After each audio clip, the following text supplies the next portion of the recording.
নমস্কার, আমি অ্যাস্ট্রোলজার কৃষ্ণপ্রসাদ প্রধান আপনাদের প্রত্যেককে আপনাদেরই চ্যানেল ইন্ডিয়ান অ্যাস্ট্রোলজিতে ওয়েলকাম জানাই। আশা করি সকলেই ভালো আছেন।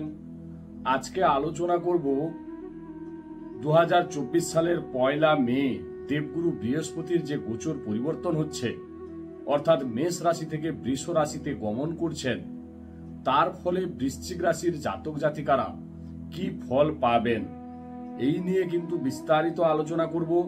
তাই বৃশ্চিক রাশি যারা তারা তো দেখবেনই, বৃশ্চিক লগ্ন যারা তারাও দেখবেন, এবং রাশি লগ্ন যাদের বৃশ্চিক তারা অবশ্যই ভিডিওটি স্কিপ না করে সম্পূর্ণ মনোযোগ সহকারে দেখতে থাকুন। শুধু দেখলে হবে না, বুঝতেও হবে। কারণ বৃশ্চিক রাশির জাতক জাতিকাদের দ্বিতীয় এবং পঞ্চম পতি তিনি গত 1 বছর ধরে ষষ্ঠ ভাবের উপরে ছিলেন এবং দৃষ্টি ছিল দশম ভাব, দ্বাদশ ভাব এবং দ্বিতীয় ভাবের উপরে। সেই দেবগুরু বৃহস্পতির গোচর পরিবর্তন হচ্ছে 1 মে 2024-এ। তিনি বৃশ্চিক রাশির জাতক জাতিকাদের সপ্তম ভাবে অর্থাৎ বৃষ রাশিতে গমন করছেন এবং দৃষ্টি থাকছে একাদশ ভাবের উপরে, রাশির উপরে এবং তৃতীয় ভাবের উপরে। এর ফলে বৃশ্চিক রাশির জাতক জাতিকারা কি ফল পাবেন সেই নিয়ে কিন্তু আজকে আলোচনা করব। 9টি গ্রহের মধ্যে দেবগুরু বৃহস্পতির মধ্যে বেশি কারক তত্ত্ব রয়েছে। দেবগুরু বৃহস্পতি রাশিচক্রে অনেক গুরুত্বপূর্ণ ভূমিকা কিন্তু পালন করে থাকেন। আমাদের ভাগ্যের বিচার করি আমরা দেবগুরু থেকে, আমাদের বিবাহিত জীবন বিচার করি দেবগুরু থেকে, অর্থনৈতিক অবস্থা কেমন হবে, জ্ঞান কেমন থাকবে, কতটা আধ্যাত্মিক চেতনা থাকবে, কেমন গুরু পাবেন, এই সমস্ত কিছু বিচার করা হয় দেবগুরু বৃহস্পতি থেকে। তাই দেবগুরু বৃহস্পতি বৃশ্চিক রাশির ষষ্ঠ ভাব থেকে সপ্তম ভাবে যাচ্ছেন, অর্থাৎ কেন্দ্রস্থানে যাচ্ছেন। তিনি প্রথমে অশুভ ভাবে বসেছিলেন, দ্বাদশ ভাবের উপরে দৃষ্টি ছিল। শরীর স্বাস্থ্য নিয়ে আপনারা প্রচুর ভুগেছেন গত 1 বছরে। কাউকে না কাউকে নিয়ে হসপিটালে ছুটতে হয়েছে, একাধিকবার হসপিটালাইজেশন হতে হয়েছে বা হসপিটালে ছুটতে হয়েছে, প্রচুর আর্থিক লস হয়েছে বা ঋণ নিতে হয়েছে, লোন নিতে হয়েছে গত 1 বছরে। এই সমস্ত সমস্যা থেকে আপনারা কিন্তু বেরিয়ে আসবেন। আমি ভালো খারাপ নিয়ে আলোচনা করছি না, যে ঘটনা ঘটতে চলেছে অর্থাৎ বৃশ্চিক রাশির জাতক জাতিকারা যে ফল পেতে চলেছেন এই বৃহস্পতির গোচরের ফলে, সেটা নিয়ে কিন্তু আলোচনা করছি। কারণ আপনার রাশিচক্রে এই রাশিফলের সাথে 90% 100% মিলে যাবে সেই ব্যাপারটা নাও হতে পারে। কারণ আপনার রাশিচক্র, আপনার জন্মছক কি রয়েছে, আপনার জন্মছকে কোন প্ল্যানেটের দশা চলছে, দেবগুরুর অবস্থান কেমন রয়েছে, সেগুলো কিন্তু আমি জানি না। এটা ওভারঅল প্রেডিকশন, অর্থাৎ গোচর পরিবর্তনের ফলে দেবগুরু বৃহস্পতির কি কি ফলদানের ক্ষমতা রয়েছে সেটাই বিশ্লেষণ করব। সপ্তম ভাব, দ্বিতীয় পতি, পঞ্চম পতি তিনি সপ্তম ভাবে যাচ্ছেন। সপ্তম ভাব থেকে আমরা বিচার করি আমাদের বিবাহিত জীবন, সপ্তম ভাব থেকে বিচার করি ব্যবসা, সপ্তম ভাব থেকে আমরা বিচার করি পার্টনারশিপ বিজনেস।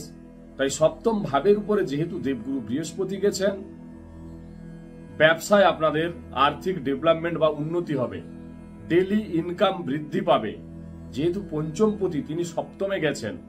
তাছাড়া যারা বিবাহের জন্য চেষ্টা করছেন, গত 1 বছর ধরে আপনারা চেষ্টা করছিলেন, কোনোভাবে আপনাদের সম্বন্ধ এগোচ্ছিলই না, অনেকটা এগিয়ে গিয়েও কোথাও না কোথাও বাধা হয়ে সেই সম্পর্ক ব্রেকআপ হচ্ছিল, সেই জায়গা থেকে আপনারা কিন্তু বেরিয়ে আসবেন। অর্থাৎ মে মাসের 1 তারিখের পর থেকে আগামী 1 বছর আপনাদের বিবাহের যোগ কিন্তু শুভ। যারা বিবাহের জন্য চেষ্টা করছেন আপনাদের বিবাহ হওয়ার সম্ভাবনা কিন্তু থাকছে। বিবাহিত জীবনে গন্ডগোল অশান্তি ছিল, কারণ ষষ্ঠ ভাব সপ্তমের দ্বাদশ ভাবে দেবগুরু বৃহস্পতি ছিলেন। তাই বিবাহিত জীবনে কিছু না কিছু সমস্যা, ঝগড়াঝাটি, অশান্তি চলছিল। সেই জায়গা থেকে আপনারা এবারে কিন্তু বেরিয়ে আসবেন, কারণ পঞ্চমপতি সপ্তমে পার্টনারের মধ্যে অ্যাডজাস্টমেন্ট থাকবে, একে অপরকে বুঝবেন। যারা রিলেশনশিপের মধ্যে রয়েছেন সেই রিলেশনশিপের মধ্যেও আপনাদের গন্ডগোল অশান্তি ছিল, কারণ পঞ্চমপতি তিনি ষষ্ঠে ছিলেন। এরপরে রিলেশনশিপের মধ্যেও কখনো ভালো কখনো খারাপ, এইভাবে গত 1 বছর কেটেছে।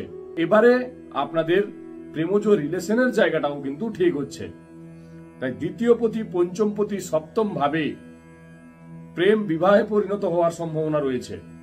এবারে দেখব দৃষ্টি রয়েছে একাদশ ভাবের উপরে। একাদশ ভাব আমাদের সফলতার জায়গা। একাদশ ভাব থেকে আমরা বিচার করি বড় ভাই বা বোন। একাদশ ভাব আমাদের ইচ্ছা শক্তি। তাই একাদশ ভাবের উপরে দৃষ্টি থাকার ফলে সফলতা কিন্তু আপনাদের আসবে, আপনারা সফল হবেন। আপনাদের যে ডিজায়ার রয়েছে, যে ইচ্ছা রয়েছে, তা কিন্তু ফুলফিল করার জন্য আপনাদের লক্ষ্য স্থির হবে। বড় ভাই বোনের সাথে রিলেশন ঠিক হবে। যে কোনো বিষয়ে আপনাদের কিন্তু সফলতা আসবে আগামী 1 বছর। দৃষ্টি রয়েছে রাশির উপরে।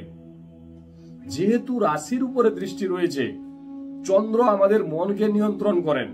মন মানসিকতার দিকে আপনাদের মধ্যে হ্যাপিনেস আসবে। আপনারা সামাজিক কর্মে যুক্ত হতে পারেন। আপনারা কোনো অসামাজিক কাজকর্মে জড়িয়ে গেছিলেন, সেই জায়গা থেকেও কিন্তু আপনারা বেরিয়ে আসবেন। সৎ বুদ্ধির উদয় হবে। দেবগুরু বৃহস্পতি চন্দ্রের উপরে দৃষ্টি থাকছে। যারা উচ্চশিক্ষা করছেন, উচ্চশিক্ষায় আপনারা ভালো ফল পাবেন। কারণ ত্রিকোণপতি অর্থাৎ পঞ্চমপতি তিনি সপ্তম ভাবে গেছেন, রাশির উপরে দৃষ্টি থাকছে। আপনাদের মধ্যে জ্ঞান বাড়বে, সঠিক দিশা খুঁজে পাবেন আপনারা। যদি কেউ অসামাজিক কোনো কাজকর্মে জড়িয়ে গেছিলেন, সেই জায়গা থেকেও বেরিয়ে আসার সম্ভাবনা কিন্তু 99% আপনাদের রয়েছে। দৃষ্টি রয়েছে তৃতীয় ভাবের উপরে। তৃতীয় ভাব আমাদের সাহস, পরাক্রম। তৃতীয় ভাব অনলাইন কাজকর্ম, ডিজিটাল কাজকর্মের সাথে যারা যুক্ত রয়েছেন, অনলাইন কাজকর্ম করছেন, আপনারা সেই কর্মে সফলতা পাবেন। যারা সেলসম্যান জাতীয় কাজ করেন, ট্যুর অ্যান্ড ট্রাভেলের কাজ করেন, আপনারাও কিন্তু ভালো ফল পাবেন। তৃতীয় ভাবের উপরে দৃষ্টি থাকার ফলে আপনাদের ছোট ছোট ট্যুর হতে পারে, কনফিডেন্স লেভেল বেড়ে যাবে। পাড়া প্রতিবেশীদের সাথে রিলেশনশিপ খুব ভালো হবে, মধুর সম্পর্ক তৈরি হবে। এই যে রাশিফল আমি এতক্ষণ আলোচনা করলাম, সর্বপ্রথমে দেখতে হবে আপনার জন্ম রাশি চক্র। আপনার জন্ম রাশি চক্রে যদি দেবগুরু বৃহস্পতির অবস্থান ভালো থাকে, তাহলে আপনারা এই গোচর পরিবর্তনের ফলে অনেকটাই 70 থেকে 80% আপনারা পজিটিভ ফল পাবেন।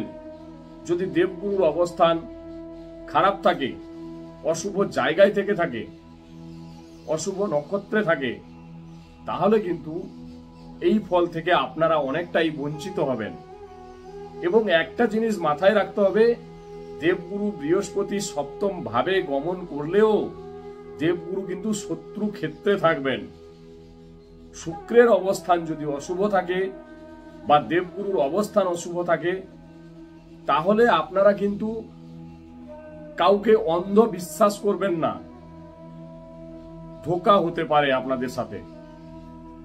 আজকে এই পর্যন্ত। যদি ভালো লাগে লাইক, কমেন্ট, শেয়ার অবশ্যই করবেন এবং চ্যানেলটিকে সাবস্ক্রাইব করুন, যাতে নেক্সট ভিডিও ছাড়ার সাথে সাথে সবার আগেই নোটিফিকেশনটি আপনার মোবাইলে চলে আসে। সবাই ভালো থাকবেন, সুস্থ থাকবেন। নমস্কার।